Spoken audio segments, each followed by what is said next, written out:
You're not going to have that with Kyle Winningham. Kyle Winningham, I heard a great quote about him.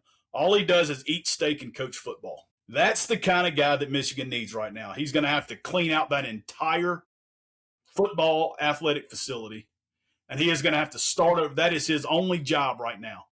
Winning games is secondary. However, I think that with the recruiting that he's done and some of the guys that they have coming back, they'll be toward the top of the conference. I mean, hell, they won 9 games last year with Sharon Moore and a passing attack that yielded 11 touchdowns and 9 interceptions. So if you actually get a serious, competent coach and coaching staff in there, which I know he is and he's going to do, if they won 9 games under those circumstances last year, I think they can probably replicate that this year, and possibly even more.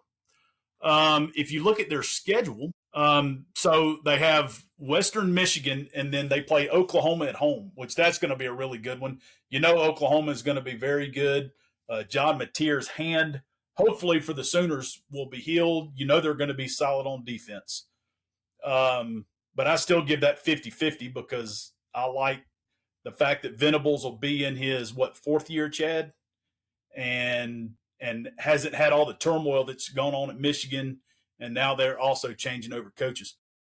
Then they play UTEP, which that'll be a win. Then they play Iowa at home. I'll go ahead and say that'll probably be a win, being that they're at home. And then they go to Minnesota. That's probably a win as well. Minnesota's a 7-win program. And don't forget, Iowa graduated 27 players last year, including their quarterback.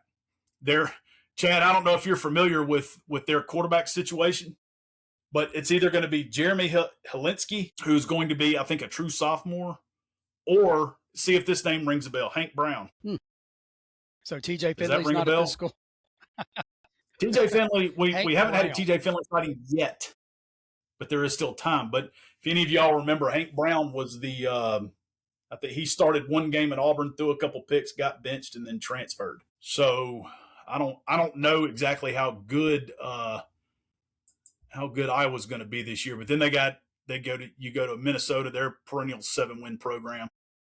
But then the second half of the year, it's exponentially tougher this year as opposed to last year. So then you get Penn State. And that Penn State, that Penn State game is their homecoming game. Just take it for what it's worth. Oh, wow. So you got Penn State, then you got Indiana, at Rutgers, Michigan State, which that's always a grudge match, but Michigan usually comes out on top of that one. Then you go to Oregon, then you play UCLA after that, and then you play at Ohio State. So that second half of the season, I mean, they could potentially go with 3 or 4 losses in that second half of the season. Depends on how Kyle Winningham is able to develop Underwood and that offense. I mean, Underwood trying to throw from the pocket last year, that was painful to watch. It was either an RPO or he was running around all over the place. I mean, he's got to have a serious coach that's going to come in and work with him throwing from the pocket, because all we've heard is he's an all-world talent, but he didn't have all-world coaching for sure.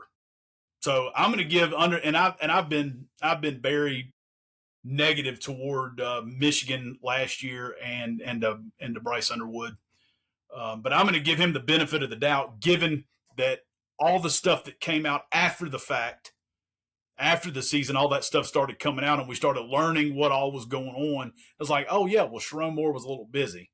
He was trying to keep his wife from finding whatever. So hopefully for Bryce Underwood's concern and benefit, Kyle Winningham will put together a competent coaching staff that will actually develop him.